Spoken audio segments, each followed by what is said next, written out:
দশে মিলে করি কাজ, হারি জিতি নাহি লাজ। আসসালামু আলাইকুম দর্শক, আমি মুক্তি।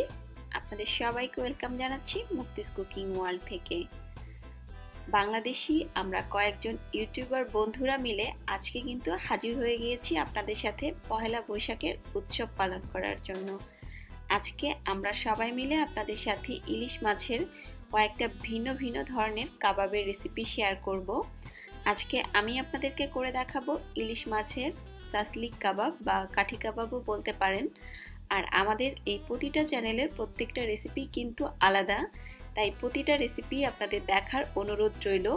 প্রত্যেকটা রেসিপির লিংক ডেসক্রিপশন বক্সে দেওয়া থাকবে, অবশ্যই মনে করে একবারের জন্য হলেও চেক করে ভিডিওগুলো দেখে নেবেন এবং আশা করছি আপনাদের কাছে প্রত্যেকটা ভিডিওই ভালো লাগবে। তো আমি এখন চলে যাচ্ছি মূল রান্নায়। এর জন্য এখানে আমি একটা মিক্সিং বোল নিয়ে নিয়েছি।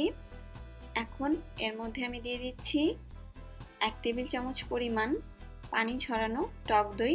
অবশ্যই টক দইয়ের পানিটাকে ঝরিয়ে নিতে হবে। এখন দিয়ে দিচ্ছি 1 চা চামচ পরিমাণ সরিষা বাটা। আপনারা এখানে সাদা বা কালো যে কোনো ধরনের সরিষা বাটা ইউজ করতে পারবেন। দিয়ে দিচ্ছি 1.5 চা চামচ পরিমাণ লাল মরিচের গুঁড়া। যে যেমন ঝাল খান সেটা বুঝে মরিচের গুঁড়াটা বাড়িয়ে কিংবা কমিয়েও নিতে পারবেন। দিয়ে দিলাম 1/2 চা চামচ পরিমাণ জিরার গুঁড়া। এখন এর মধ্যে আমি দিয়ে দিচ্ছি 1 চা চামচ পরিমাণ চিনি। টক দইয়ের টক ভাবটা ব্যালেন্স করার জন্য এখানে আমি চিনিটা ইউজ করছি। আর স্বাদ মতো কিছুটা লবণ দিয়ে দিলাম। দিয়ে দিচ্ছি 1 টেবিল চামচ পরিমাণ টমেটো সস। এখন এর মধ্যে আমি দিয়ে দিচ্ছি 1 টেবিল চামচ পরিমাণ সরিষার তেল। চেষ্টা করবেন সরিষার তেলটা এখানে ব্যবহার করার জন্য। এখন এই সব কিছুকে খুব ভালোভাবে একটু মিশিয়ে নিচ্ছি।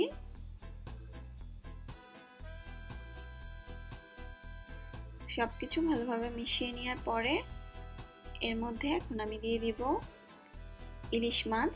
আর এখানে আমি ইলিশ মাছের যে পেটির টুকরোগুলো থাকে সেই টুকরোগুলোকে এভাবে কেটে নিয়েছি।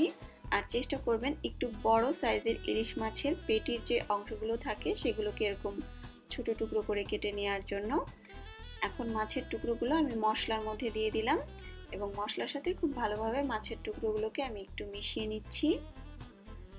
মশলার সাথে মাছের টুকরোগুলোকে মিশিয়ে নেওয়ার পরে এখন এভাবে আমি মাছগুলোকে 15 মিনিটের জন্য ম্যারিনেট করে নিব।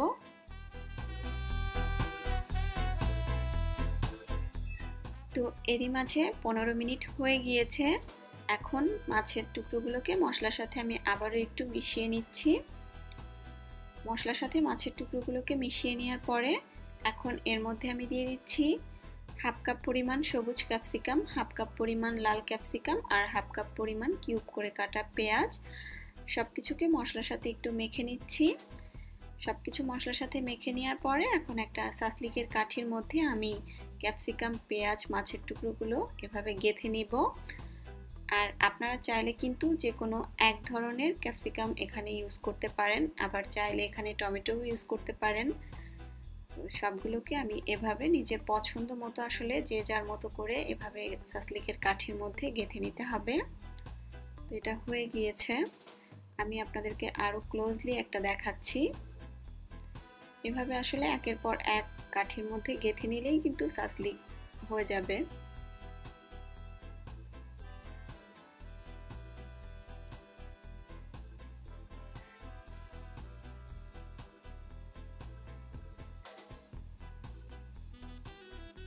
তো এরই মাঝে আমার সবগুলো সাসলিক তৈরি করা হয়ে গিয়েছে। এখন সাসলিকগুলোকে আমি ভেজে নিব।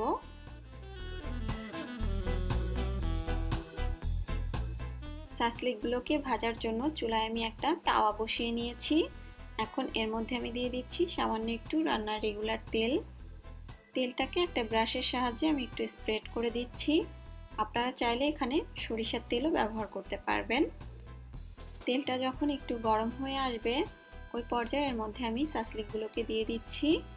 আর সাসলিক দেওয়ার পরে এখন এই হাঁড়িটাকে আমি ঢাকনা দিয়ে ঢেকে দিচ্ছি। এখন এই সাসলিকগুলোকে আমি মোট 15 মিনিট পর্যন্ত কুক করে নিব, অথবা মাছের টুকরোগুলো পুরোপুরি সিদ্ধ হয়ে যাওয়া পর্যন্ত। আর এই 15 মিনিটের মাঝখানে আমি কয়েকবার করে ঢাকনাটাকে খুলে সাসলিকগুলোকে উল্টে পাল্টে নিব।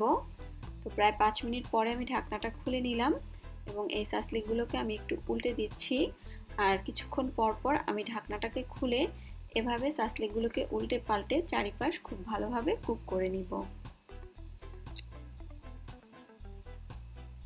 তো আমি বেশ কয়েকবার করে ঢাকনাটাকে খুলে সাসলিকগুলোকে উল্টে পাল্টে এভাবে ভেজে নিয়েছি। যখন মাছটা পুরোপুরি সিদ্ধ হয়ে যাবে এবং উপরে এরকম একটু পোড়া পোড়া ভাব চলে আসবে, ওই পর্যায়ে বুঝতে হবে এটা হয়ে গিয়েছে। তো আমার সাসলিক কিন্তু ফ্রাই করা হয়ে গিয়েছে। এখন এটাকে আমি চুলা থেকে নামিয়ে নিব।